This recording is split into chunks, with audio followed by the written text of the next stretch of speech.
अस्सलामु अलैकुम वरहमतुल्लाह। Dear students,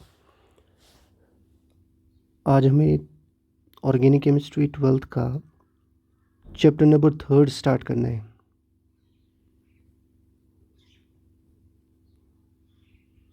organic chemistry for 12th। तो बेटा इसका चैप्टर नंबर 3 है। What is the name of this chapter? I will let you know. This is aldehydes, ketones and carboxylic acids. aldehydes, ketones and carboxylic acids बेटा। तो अगर आप बेटा देखोगे इसके अंदर 3 कंपाउंड्स के बारे में हमें पढ़ना है in detail. That is aldehydes, ketones and carboxylic acids.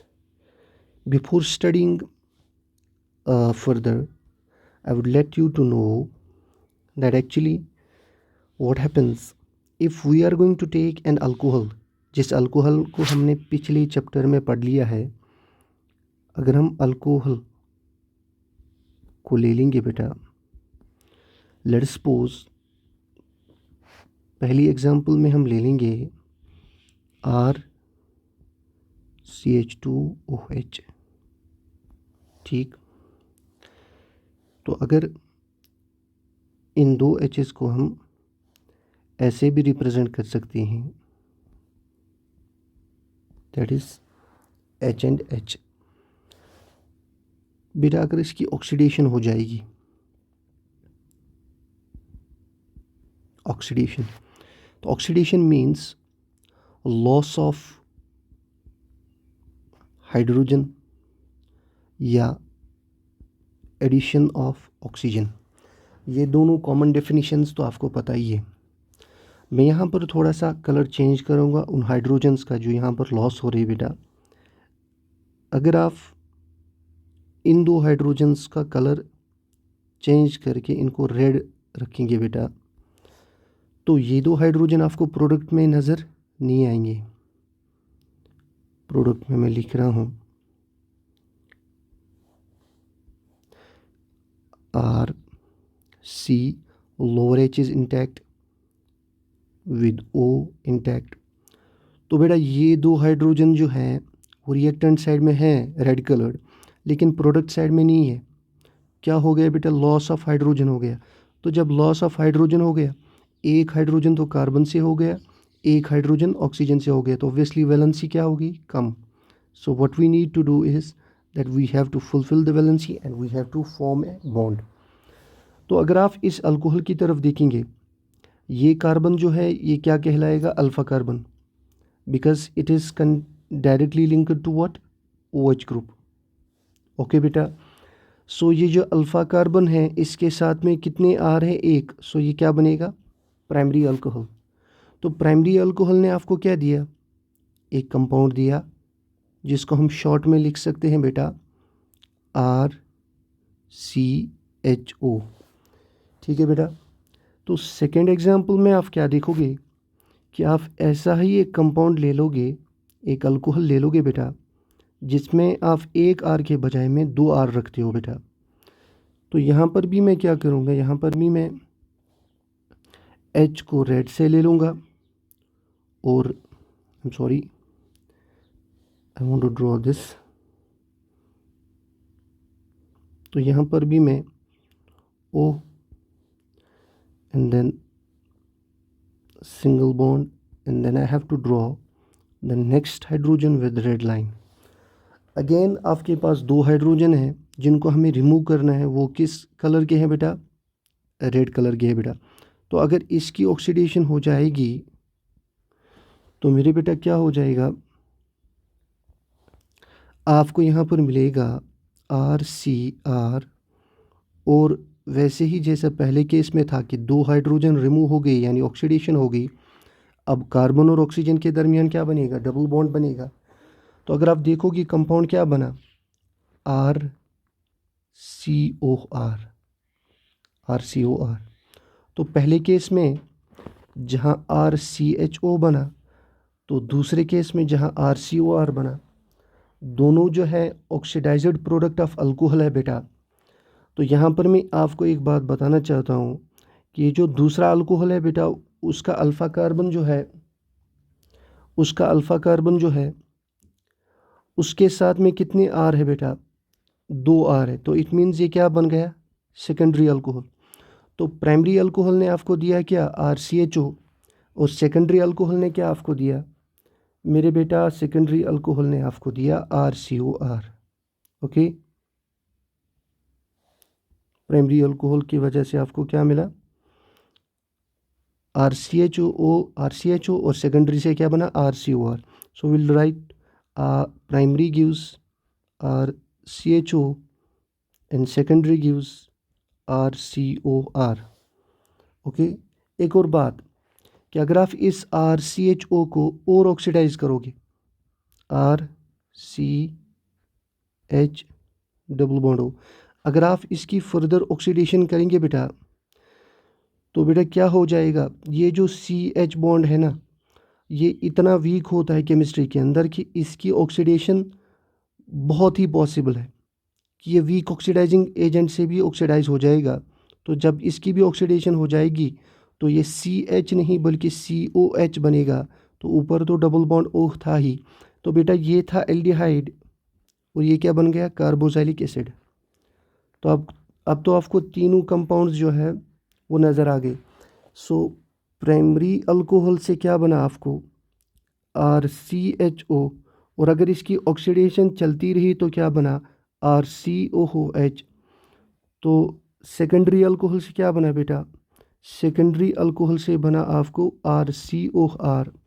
तो बेटा RCHO, RCOR and RCOOH, these three compounds are collectively called as aldehydes, ketones and carboxylic acids. That is what we have to study. तो by definition अगर इन तीनों को हम यहाँ पर define करेंगे तो हम क्या कहेंगे? Aldehydes and ketones are first oxidation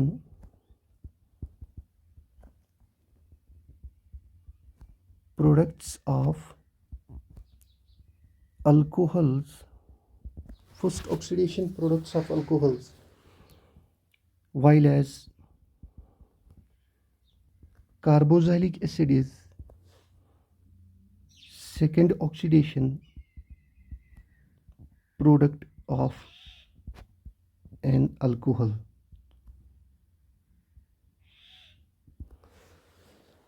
product of an alcohol बेटा। तो यहाँ पर आपको थोड़ा सा ध्यान रखना है कि ये तीनों कंपाउंड्स जो है, अगर इन तीनों कंपाउंड्स को एक साथ में लिखेंगे, RC double bond O single bond H, RC double bond O single bond R, और उसके बाद में बेटा लिखेंगे RC double bond O single bond OH। तो बेटा तीनों के अंदर एक चीज़ कॉमन है, that is C double bond O, C double bond O, C double bond O। बेटा ये तीनों जो है, इन तीनों का स्ट्रक्चर एक ही है, तो इन तीनों को कलेक्टिवली कहते हैं हम बेटा हम कार्बोनिल ग्रुप, कार्बोनिल ग्रुप। तो हम अपने एल्डिहाइड्स, कीटोन्स और कार्बोक्सिलिक एसिड्स को क्या कह सकते हैं फिर? आपकी aldehydes, comma ketones and carboxylic acids are also called as carbonyl compounds,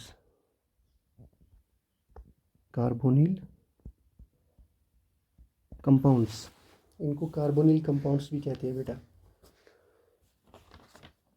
तो सबसे पहले हम एल्डिहाइड और कीटोन को पढ़ने की क्या करेंगे? कोशिश करेंगे बेटा। Let us suppose I write an aldehyde and a ketone। ठीक है बेटा, तो ये एल्डिहाइड और ये कीटोन, तो इनका फॉर्मूला भी आपने देखा, या इनका structure R C double bond O single bond H and R C double bond O single bond R. दोनों के अंदर तो कार्बोनिल ग्रुप है ही, लेकिन फ़र्क एक है कि अगर आप देखेंगे इस कार्बोनिल ग्रुप के राइट साइड में इन एल्डिहाइड्स की बात कर रहे हैं बेटा, राइट साइड में क्या है, हाइड्रोजन, और ये हाइड्रोजन एसेंशियली होना चाहिए, it is essential in case of aldehydes. और लेफ्ट साइड में बेटा क्या है, आर, ये बेटा आर भी हो सकता है और इसको आप एच भी रख सकते हो, ठीक है बेटा। लेकिन कीटोन्स के अंदर दोनों आर एसेंशियली होनी चाहिए, so these two Rs are essentially. मैं फिर से बताना चाहूँगा बेटा कि अगर आप एक एल्डिहाइड की बात कर रहे हो तो एल्डिहाइड के अंदर क्या है, आप एच जो राइट साइड में यहाँ पर है आप लेफ्ट साइड में भी रख सकते हो उसको बेटा, तो एक एच तो एसेंशियली होना चाहिए, तो दूसरे साइड में आर भी हो सकता है, एच भी हो सकता है। तो फिर अगर आप देखेंगे तो सबसे पहले एल्डिहाइड क्या बनेगा, H C double bond O single bond H, क्योंकि इसमें सिर्फ एक ही कार्बन है। इसका नाम है फॉर्म एल्डिहाइड, फॉर्म एल्डिहाइड बेटा, ठीक है बेटा। तो अगर आप दूसरे साइड में देखोगे तो यहाँ पर आर तो दोनों साइड में होना चाहिए, तो स्मॉलेस्ट आर क्या है, CH3 single bond C double bond O single bond CH3। तो बेटा सबसे स्मॉलेस्ट यानी बेसिक कीटोन जो है वो 3 कार्बन कंपाउंड है, जिसको हम प्रोपेनोन भी कहते हैं, क्योंकि इससे कम जो है कोई कीटोन पॉसिबल नहीं है। तो इसका कॉमन नेम भी जो है वो एसीटोन है बेटा, जो नाम हम आगे पढ़ने जा रहे हैं बेटा, तो थोड़ा सा ख्याल रखना है आपको बेटा यहाँ पर। तो आपने देखा कि एल्डिहाइड के अंदर कार्बोनिल ग्रुप है और कीटोन के अंदर भी क्या है, कार्बोनिल ग्रुप है, लेकिन एल्डिहाइड के फंक्शनल ग्रुप को हम ऐसे लिख सकते हैं, फंक्शनल ग्रुप एल्डिहाइड्स के अंदर क्या है कि आर के साथ में क्या है CHO, और कीटोन्स के साथ में क्या है, आर के साथ में क्या है COR।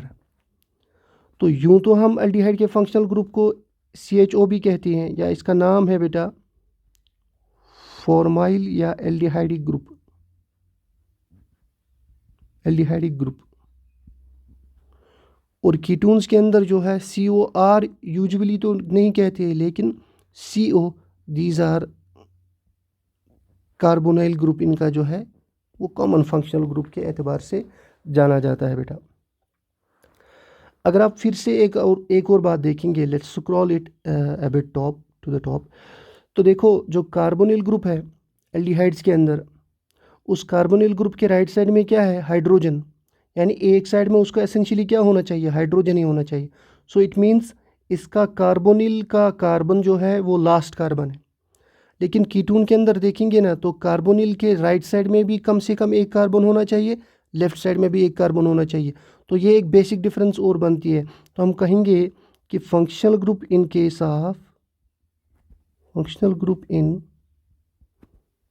Case of aldehydes is terminal, वो टर्मिनल है। और functional group in case of ketones is non terminal, कि वो नॉन टर्मिनल है बेटा।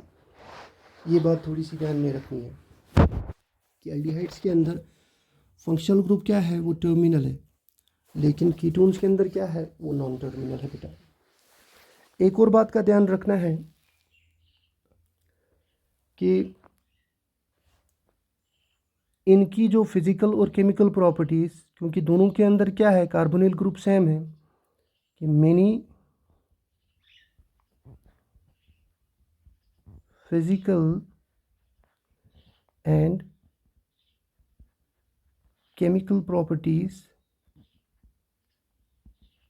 of aldehydes and ketones are same, but due to difference in functional group they possess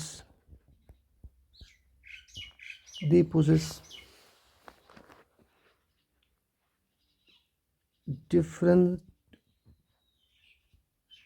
in many properties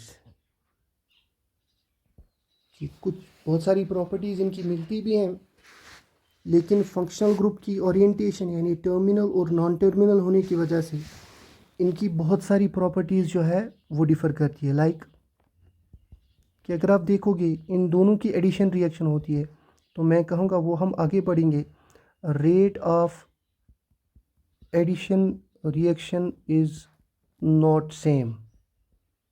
ये एक बात, rate of addition reaction is not same. या दूसरी बात बेटा कि rate of oxidation reaction is also not same. दोनों की ऑक्सीडेशन रिएक्शन बेटा रेट उसकी जो है वो सेम नहीं है मेरे बेटा। सो अब हमारे पास एक ऑप्शन है कि we have to study these aldehydes and ketones. Now without wasting time, हमारे पास सबसे पहली बात ये आती है कि उसी को ज़्यादा पढ़ा जाता है, दैट सब्जेक्ट इज़ मोर डिस्कसेबल, कि जिसकी ज़्यादा यूजेस होती है, कि बाहर जिसकी मार्केटिंग ज़्यादा हो तो उसका जो है उसकी पढ़ाई ज़्यादा होती है। तो सबसे पहले हम कहेंगे कि why to study aldehydes and ketones। aldehydes और ketones को हम स्टडी क्यों करेंगे बेटा? उसमें आपका आंसर ये होना चाहिए कि because they possess many uses. Uses क्या है इसकी?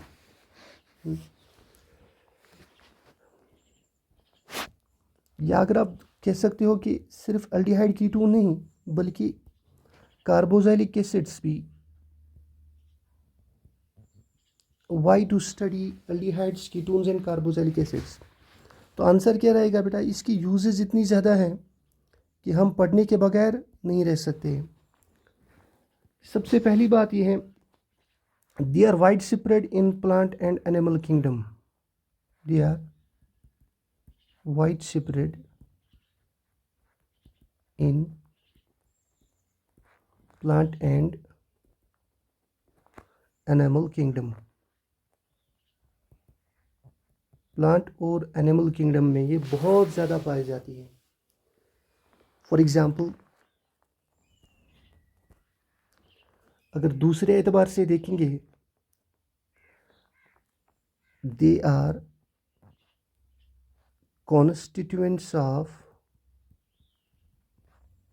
constituents of fabrics, all right beta, flavoring agents,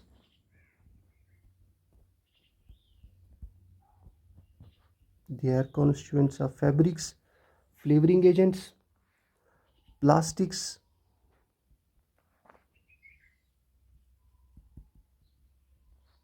comma, drugs,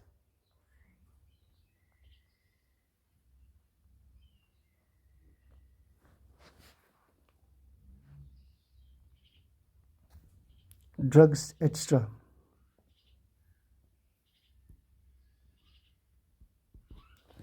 कि प्लास्टिक्स में पाई जाती हैं, फ्लेवरिंग एजेंट्स में, फैब्रिक्स में बेटा, और ड्रग्स के अंदर। अगर हम एग्ज़ाम्पल के तौर पर ले लेंगे बेटा, फॉर एग्ज़ाम्पल हमारे पास फ्रेगरेंसेस भी होती है, फ्लेवरिंग एजेंट्स भी होते हैं। फ्रेगरेंसेस, आपका वैनिला जो है उसके अंदर जो कंपाउंड पाया जाता है उसको कहते हैं वैनिलिन। वो एक्सट्रैक्ट होता है वैनिला बीन से। सबसे पहली बात मैं आपको बताऊं कि वैनिलिन या जो एक्सट्रैक्ट होता है वैनिला बीन से, बेटा ये पाया जाता है मेडागास्कर के अंदर।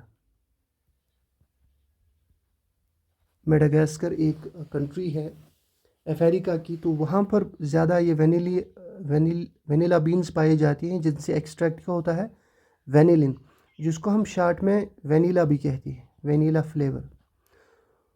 तो बेटा वेनिला फ्लेवर किसकी वजह से होता है, वेनिलिन कंपाउंड की वजह से होता है।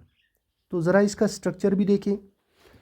स्ट्रक्चर इसका क्या है, अगर आप देखोगे कि एक बेंजीन रिंग है मेरे बेटा,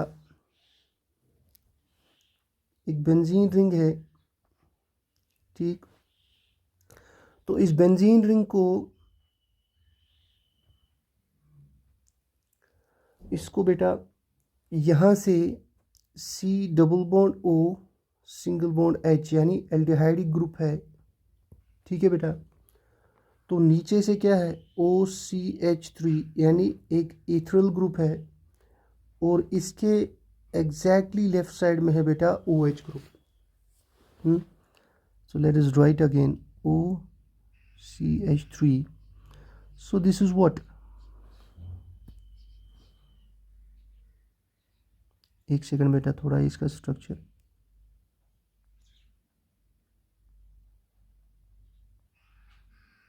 चलो इसको थोड़ा बैक करेंगे। तो बेटा इसका स्ट्रक्चर क्या है, OCH3, तो यहाँ पर क्या है बेटा OH।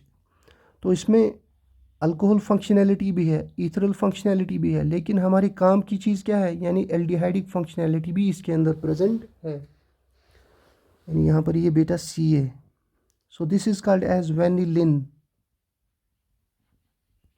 जिसकी वजह से आपका फ्लेवर जो है वो वेनिला होता है बेटा, ठीक समझ उनको।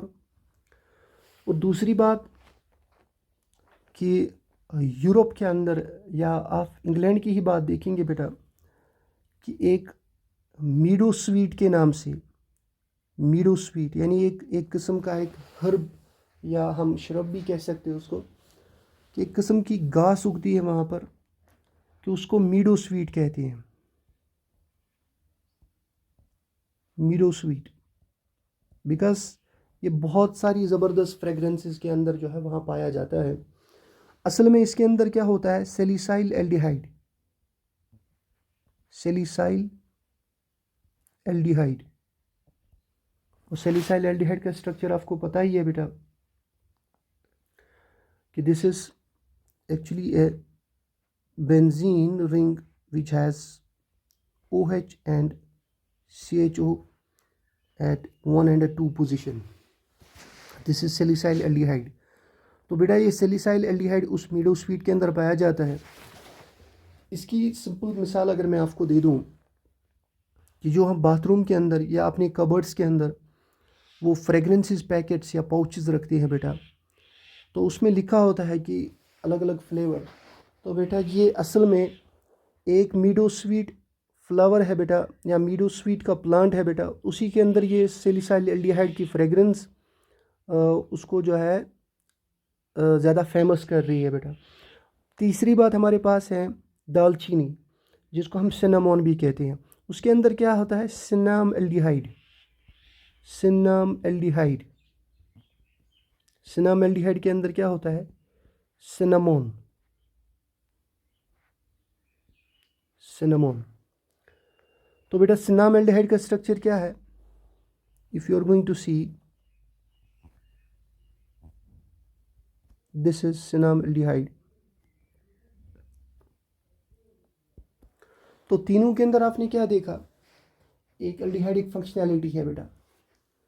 उससे ज़्यादा भी कुछ एग्जांपल्स हमारे पास हैं, कि आपका एसीटोन जो है, जो भी आपने देखा, which is actually A ketone, it is a solvent, it is actually what, solvent. तो ये सॉल्वेंट जो है ये यूज़ भी किया जाता है एज अ सॉल्वेंट, और also used for preparation of, used for preparation of adhesives, adhesives comma paints, यानी SR होते हैं ना हमारे पास, और रेजिन्स, उनको प्रिपेयर करने में, और परफ्यूम्स को भी प्रिपेयर करने के अंदर ये यूज़ होता है बेटा।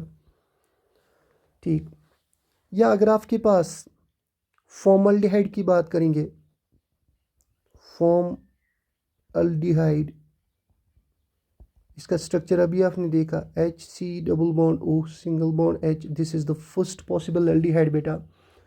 तो अगर इसका 40% हम एक्वस सोल्यूशन ले लेंगे, 40% एक्वस सोल्यूशन ले लेंगे बेटा, तो ये 40% एक्वस सोल्यूशन क्या बनेगा, इसको हम कहते हैं फॉर्मलिन।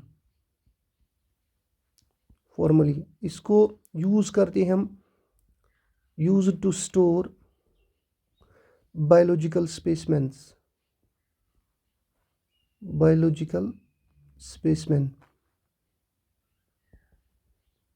बायोलॉजिकल स्पेसिमेन जैसे आपके जूलॉजी के स्पेसिमेंस होती हैं, बॉटनी की स्पेसिमेन होती है बेटा आपकी लैब के अंदर, तो उनको स्टोर करने के अंदर या उनको जो है बारहा यूज़ करने के लिए हम उनको फॉर्मलिन के अंदर स्टोर करते हैं।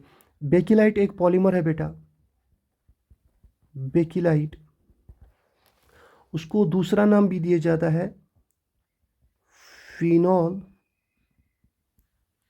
Formaldehyde resin.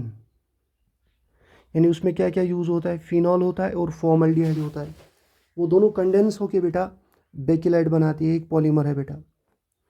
ठीक, इसी तरह से आपका दूसरा एक पॉलीमर है, उसको हम कहते हैं यूरिया फॉर्मल्डिहाइड रेजिन।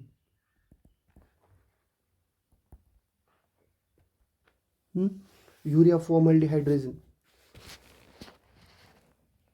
तो अगर आप देखेंगे बेटा, तो इन यूजेस की बुनियाद पर या इन चीज़ों की बुनियाद पर हमारे पास एल्डिहाइड, कीटोन और कार्बोक्सिलिक एसिड पढ़ने के जो हैं बहुत सारे रास्ते हैं। We have the ways to study them in detail.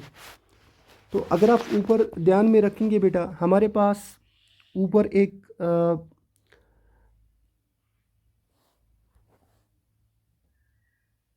ठीक है, that will be concluded in the next lecture.